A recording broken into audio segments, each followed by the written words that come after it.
അകത്തേക്ക് പോവാച്ചാ. വരൂ.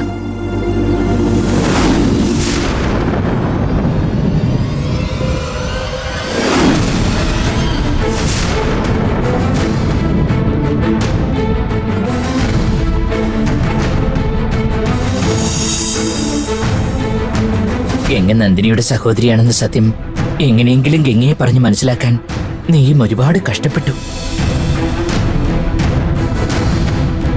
നിന്റെ കഷ്ടപ്പാടൊന്നും വെറുതെ ആയി പോയില്ല.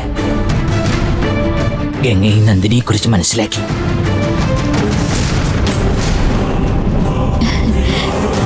നന്ദിനി എന്റെ ചേച്ചിയെന്ന് അറിഞ്ഞിട്ടും പറഞ്ഞപ്പോ ഞാനത് വിശ്വസിച്ചില്ല.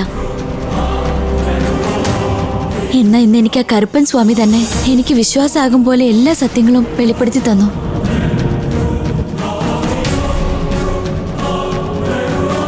ഞാനും ഗംഗയെ ഒരുമിക്കണമെന്നല്ലേ നിങ്ങൾ ആഗ്രഹിച്ചത്?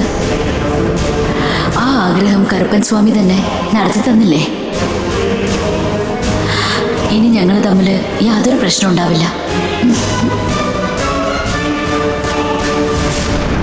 ഞാൻ എൻ്റെ കുടുംബാംഗങ്ങളുമായി ഒന്നിച്ചത് അരുണേട്ടന് സന്തോഷമാകുമെന്ന് കരുതിയാ ഞാൻ ഇവരെ ഇങ്ങോട്ട് കൂട്ടിക്കൊണ്ട് വന്നത്. ഇപ്പൊ അരുണേട്ടന് സന്തോഷായില്ലേ?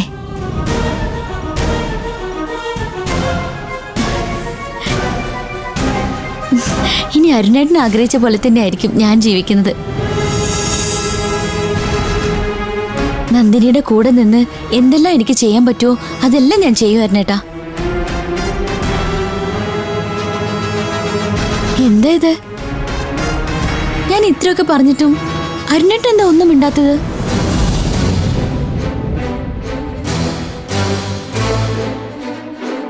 ഇവരൊക്കെ തിരിച്ചു കിട്ടിയ സന്തോഷത്തിലാ ഞാൻ. അരുണേട്ടൻ അങ്ങനെയാണെന്ന് എനിക്കറിയാം. അതിശയിച്ചിങ്ങനെ നോക്കി നിൽക്കാതെ അവരകത്തോട്ട് വിളിക്കുക അരുണേട്ടാ.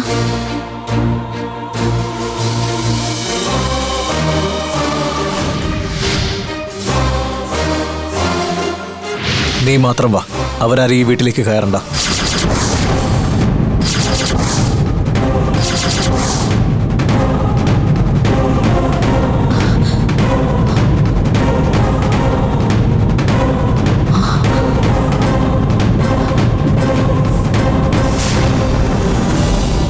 ഇത്രയും നാളും എല്ലാവരും എങ്ങനെയാണോ കഴിഞ്ഞിരുന്നത്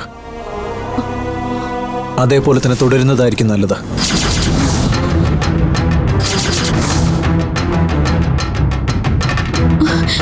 ഞാൻ എന്റെ കുടുംബത്തോട് ഒന്നു ചേരാൻ ഏറ്റവും കൂടുതൽ ആഗ്രഹിച്ചത് അരുണേട്ടനല്ലേ? എന്നിട്ടും എന്താ ഇങ്ങനെയൊക്കെ പറയുന്നതെന്ന് എനിക്ക് മനസ്സിലാവാത്ത. നിന്നോട് എനിക്കൊരു കാര്യം മാത്രമേ പറയാനുള്ളൂ. നിനക്ക് എന്റെ കൂടെ ജീവിക്കണമെന്നുണ്ടെങ്കിൽ അവരെ വേണ്ടെന്ന് വെച്ച് അകത്തേക്ക് പോ.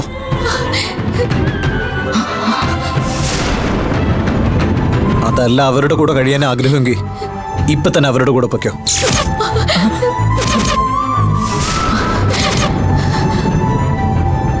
ഗംഗയ്ക്കുണ്ടായ ഈ മാറ്റങ്ങൾ ഓർത്ത് ഞാൻ സന്തോഷിക്കുന്ന സമയത്ത് നീ എന്താ ഇങ്ങനെ ബന്ധമില്ലാതെ സംസാരിക്കുന്നത്? ഇനിയുള്ള കാലം ഞാൻ ഇങ്ങനെയായിരിക്കും. ഇനി നിങ്ങളും ഞാനും തമ്മിൽ ഒരു ബന്ധവുമില്ല.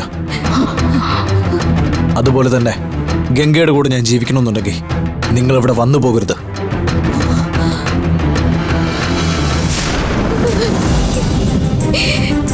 ഒരിക്കലും ഗംഗയുടെ സ്വന്തമൊന്നും പറഞ്ഞുകൊണ്ട് ഈ പരിസരത്ത് വന്നു പോകരുത്. ഗംഗയെ നിങ്ങളെ കാണാനായി നിങ്ങൾ ഉള്ളിടത്തേക്ക് വരില്ല.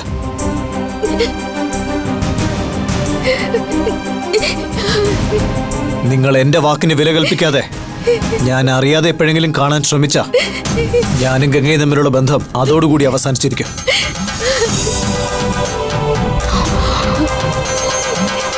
അത് മനസ്സിലാക്കി ഗംഗ നിങ്ങളുടെ മകളാണെന്നുള്ള കാര്യം മറന്ന് ഇവിടെ നിന്നും പോവാൻ നോക്ക്.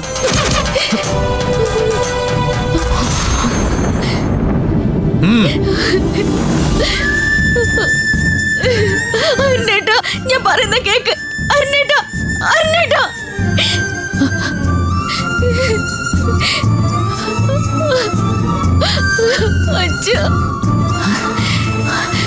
എന്തുകൊണ്ടായിരിക്കും ഇങ്ങനെ പെട്ടെന്നൊരു മനമാറ്റം ഉണ്ടായത്? അവൻ പറയുന്നത് ന്യായം തന്നെ. ഇത്രയും നാൾ ഗംഗ നിന്നെ ഒരു ശത്രുവായി കരുതി അവന്റെ ജീവിതം നശിപ്പിച്ചില്ലേ? ഇപ്പോ അവളുടെ മനസ്സ് മാറി ഭർത്താവിനോടൊപ്പം കഴിയാൻ തീരുമാനമെടുത്തപ്പോൾ ബന്ധുക്കളാണെന്നും പറഞ്ഞ് നമ്മൾ രണ്ടുപേരും കൂടെ കൂടിയാൽ അത് അവരുടെ ജീവിതത്തെ ബാധിക്കും.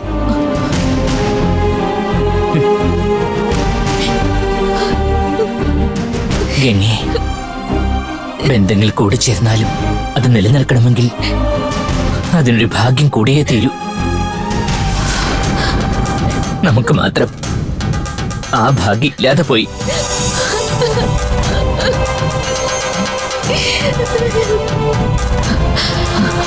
നമുക്കുള്ളിലെ സ്നേഹം നിലനിൽക്കാൻ സ്നേഹം പ്രകടിപ്പിക്കണമെന്നോ പരസ്പരം കാണണമെന്നോ ഒന്നുമില്ല. എവിടെയായിരുന്നാലും നമുക്കുള്ളിലെ സ്നേഹം ഒരിക്കലും അണയില്ല. ഇത്രയും നാൾ അകന്നിരുന്ന് നമ്മൾ ഒന്നിച്ചപ്പോ ഇങ്ങനെ ഒരു പരീക്ഷണം വന്നല്ലോ. പ്രതിസന്ധികൾ ഉണ്ടാകും. കാരണം കറുപ്പിന് മുന്നിൽ ഞാൻ ജീവിതം സമർപ്പിച്ചിരിക്കുക. നന്ദിനി കാട്ടമ്മയ്ക്ക് വേണ്ടിയും ജീവിതം സമർപ്പിച്ചു.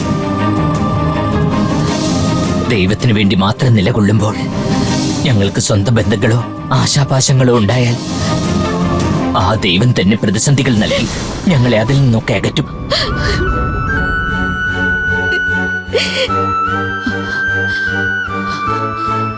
എല്ലാവർക്കും എന്നിലൂടെ വന്ന് കൽപ്പനകൾ നൽകുന്ന കറുപ്പൻ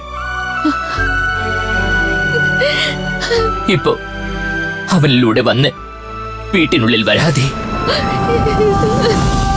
മകളോട് സംസാരിക്കരുതെന്ന് കൽപ്പന പുറപ്പെടുവിച്ചില്ലേ?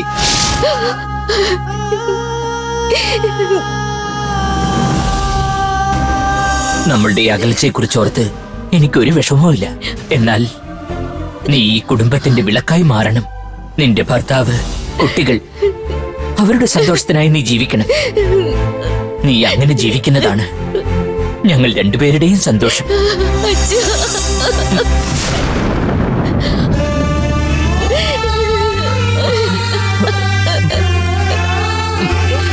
എന്റെ അനുഗ്രഹം നിനക്ക് എപ്പോഴും ഉണ്ടാവും.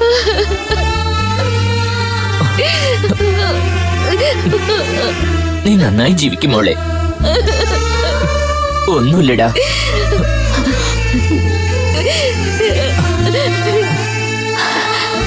നമ്മൾ അമ്മയുടെ വയറ്റിലായിരുന്നപ്പോ തന്നെ ഒന്നിച്ചായിരുന്നല്ലോ ഗംഗെ. ഇപ്പോഴത്തെ വേർപാടിൽ നീ വിഷമിക്കേണ്ട കാര്യമില്ല. നിന്റെ ജീവിതം എന്നും നന്നായിരിക്കണം. ചേച്ചി കരയാതിരിക്കുക ഗംഗെ. നമ്മുടെ ഈ ബന്ധം ആര് വിചാരിച്ചാലും ഒരു കാലത്ത് മറ്റുപോവില്ല.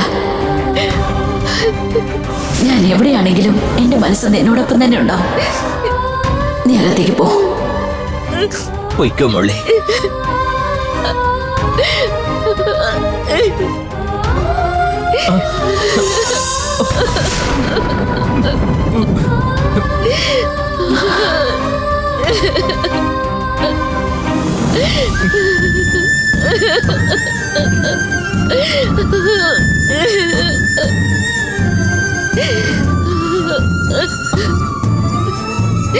പൊയ്ക്കോ.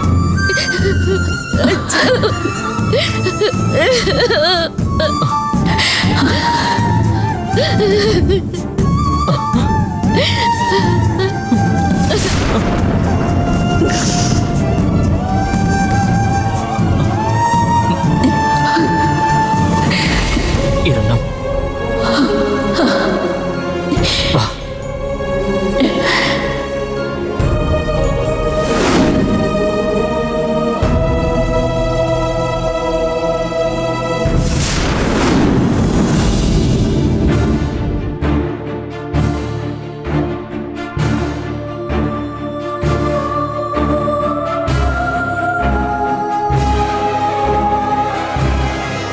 ഗംഗെ, ഞാൻ പറഞ്ഞത് നിനക്ക് വിഷമമായി എന്നറിയാം. എന്നാ അങ്ങനെ പറയേണ്ട ഒരു അവസ്ഥയിലാണ് ഞാനിപ്പോ ഉള്ളത്. ഞാൻ ഇത്രയും കാലം എതിർത്ത് നിന്നപ്പോ അരുണേട്ടനായിരുന്നു അവരുടെ ഒപ്പം നിന്നത്. ഇപ്പൊ ഞാൻ എന്റെ തെറ്റുകൾ മനസ്സിലാക്കി അവരെ അംഗീകരിച്ചപ്പോ അരുണേട്ടൻ ഇങ്ങനെ മാറി. യാതൊരു പരിചയമില്ലാത്ത ആൾക്കാരുടെ കാര്യമായിരുന്നെങ്കിൽ പറഞ്ഞു മനസ്സിലാക്കിയ തെറ്റിദ്ധാരണ മാറും. പക്ഷേ നന്നായിട്ട് അറിയാവുന്നവരോടുള്ള തെറ്റിദ്ധാരണ മാറണമെങ്കിൽ അത് സ്വയം മനസ്സിലാക്കിയാലേ നടക്കൂ.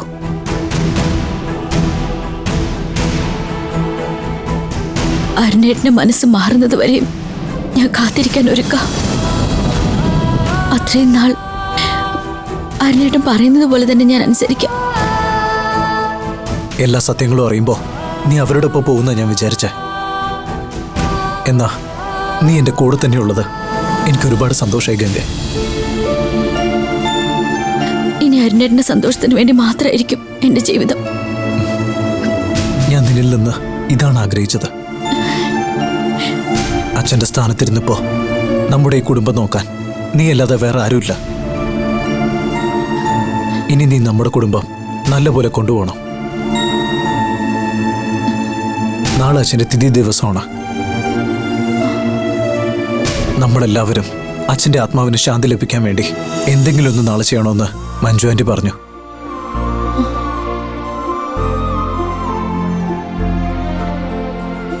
നാളെ നമ്മുടെ സ്വന്തക്കാരെയൊക്കെ വിളിച്ചു വരുത്തി അച്ഛന്റെ ഒരു ഛായാചിത്രം അനാച്ഛാദനം ചെയ്യാൻ ഏർപ്പാട് ചെയ്തിട്ടുണ്ട്. അച്ഛന്റെ മരണശേഷം നമ്മുടെ ഈ വീട്ടിൽ നടക്കുന്ന ഈ ഫംഗ്ഷനിൽ നീ ആയിരിക്കണം ഗംഗെ എല്ലാ കാര്യങ്ങളും വളരെ ഭംഗിയായി നടത്തേണ്ടത്. എന്തായിരുന്നേട്ടാ ഇത്? എന്നെ ഈ കുടുംബത്തിൽ മരുമകളാക്കിയത് തന്നെ അച്ഛനല്ലേ? അച്ഛന്റെ എന്ത് കാര്യമായാലും ഞാൻ മുന്നിൽ തന്നെ ഉണ്ടാവും അരുണേട്ടാ. അച്ഛന് വേണ്ടി നടത്തുന്ന ഈ ഫംഗ്ഷൻ അരുണേട്ടൻ ആഗ്രഹിച്ചതിനേക്കാളും നന്നായി നടക്കും. എല്ലാ കാര്യങ്ങളും ഞാൻ നോക്കിക്കോളാം.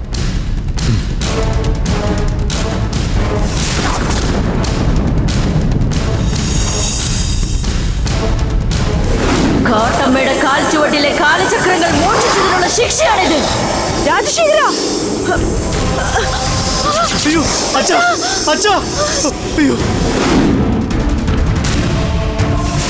ഇതെന്റെ അമ്മയെ എന്നിൽ നിന്ന് അകറ്റി മരണത്തിലേക്ക് തള്ളിവിട്ടതിനുള്ള ശിക്ഷ. രാജശേഖര,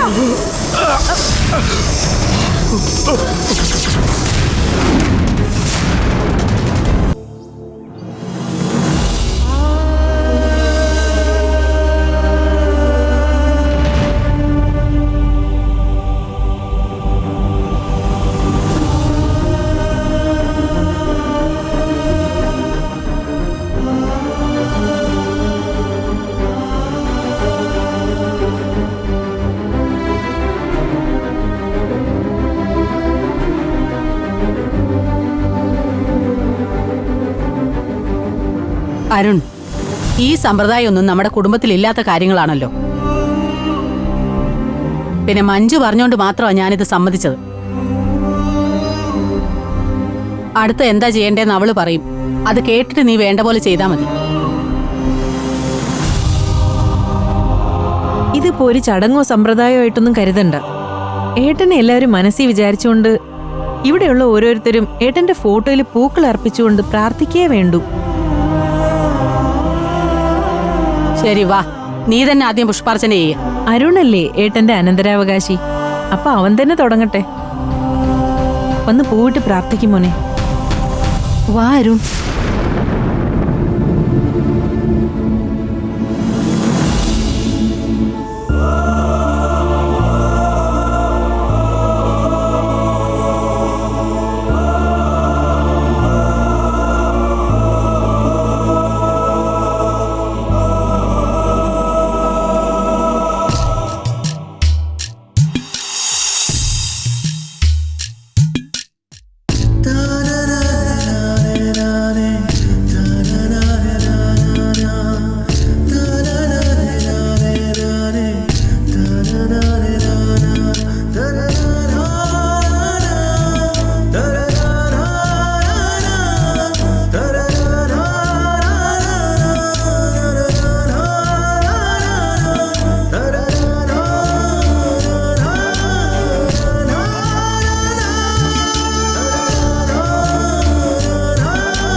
ഗംഗെ, നീ ഞങ്ങളുടെ ഏട്ടന്റെ പ്രിയപ്പെട്ട മരുമകളല്ലേ. നീ വന്ന് ഏട്ടന് പുഷ്പാർച്ചന ചെയ്. വാ മോളെ.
ഞാൻ അകത്തോട്ടൊന്ന് പോട്ടെ.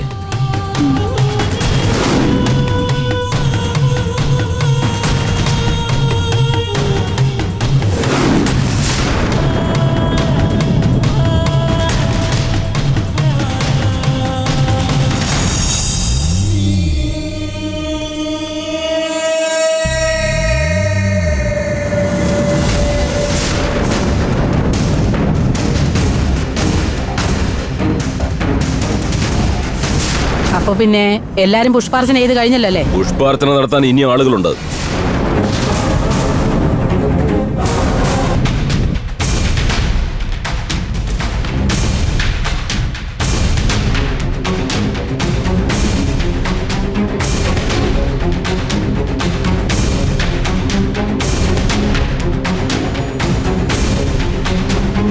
എന്റെ പേര് സത്യനാരായണൻ.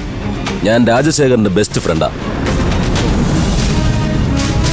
ഇതിനു മുമ്പ് ഇങ്ങനെ ഒരാളെ പറ്റി രാജശേഖരൻ പറഞ്ഞു കേട്ടിട്ടേ ഇല്ല. പറഞ്ഞു കേൾക്കാൻ വഴിയില്ല. ഞാൻ ഇത്രയും നാളും ബർമയിലായിരുന്നു.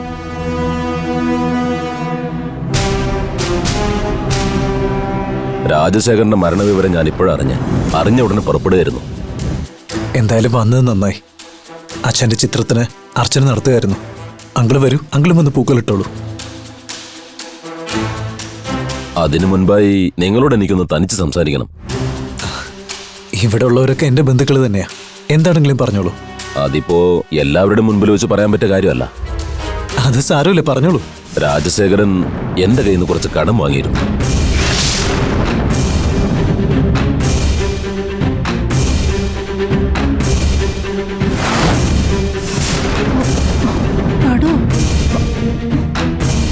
വാങ്ങിയത് ചെറിയ തുകയായിരുന്നെങ്കിൽ എനിക്ക് കുഴപ്പമില്ലായിരുന്നു. ഇതിപ്പോ അങ്ങനെയല്ല. ഏകദേശം 200 കോടിക്ക് മുകളിലുണ്ട്. ഇത്ര വലിയ തുക ആയതുകൊണ്ടാണ് ഞാൻ ഇപ്പൊ നേരിട്ട് വന്നത്. എന്റെ അച്ഛന് കടം വാങ്ങിക്കുന്നത് ഇഷ്ടമുള്ള കാര്യമല്ല. എത്രയോ ബാങ്കുകാര് കോടിക്കണക്കിന് രൂപ ലോൺ തരാന്ന് പറഞ്ഞിട്ടും വേണ്ടാന്നേ പറഞ്ഞിട്ടുള്ളൂ എന്റെ അച്ഛൻ. അങ്ങനെയുള്ള എന്റെ അച്ഛൻ നിങ്ങളുടെ കയ്യിൽ നിന്ന് കടം വാങ്ങിന്ന് പറയുന്നത് ഞങ്ങൾ വിശ്വസിക്കണമെന്നാണോ? ഞാനിത് ഒരിക്കലും വിശ്വസിക്കില്ല. എന്റെ അച്ഛൻ ഇന്ന് ജീവനോടെ ഇല്ലാത്തത് കൊണ്ട് അദ്ദേഹത്തെ കടക്കാരനാക്കി അദ്ദേഹത്തിന്റെ പേര് കളങ്കപ്പെടുത്താൻ ശ്രമിക്കുകയാണല്ലേ. ഇതിന് ഞാൻ നിങ്ങളെ വെറുതെ വിടില്ല. ഈ ഒരു വാക്കൊന്ന് കേൾക്കാൻ വേണ്ടി തന്നെയാ ഇങ്ങനെ ഒരു വലിയ നുണ എനിക്ക് നിങ്ങളോട് പറയേണ്ടി വന്നത്. നിന്റെ അച്ഛനൊരു ചീത്തപ്പേരുണ്ടാവുമെന്ന് അറിഞ്ഞപ്പോ നീ ഒരുപാട് വിഷമിച്ചില്ല അരുൺ. അതേപോലെ തന്നെ എന്റെ ചേച്ചിയുടെ പേര് കളങ്കപ്പെടുന്നത് എനിക്കും സഹിക്കില്ല അരുൺ. ആദ്യം നിങ്ങൾ പറഞ്ഞു എന്റെ അച്ഛന്റെ ഫ്രണ്ടാണെന്ന്. ഇപ്പോ നിങ്ങളുടെ ചേച്ചിയെ പറ്റി നിങ്ങൾ സംസാരിക്കുന്നു. എന്തിനെങ്ങനെ ബന്ധമില്ലാത്ത കാര്യങ്ങൾ സംസാരിക്കുന്നു? ബന്ധം ഉള്ളത് കൊണ്ട് തന്നെയാ.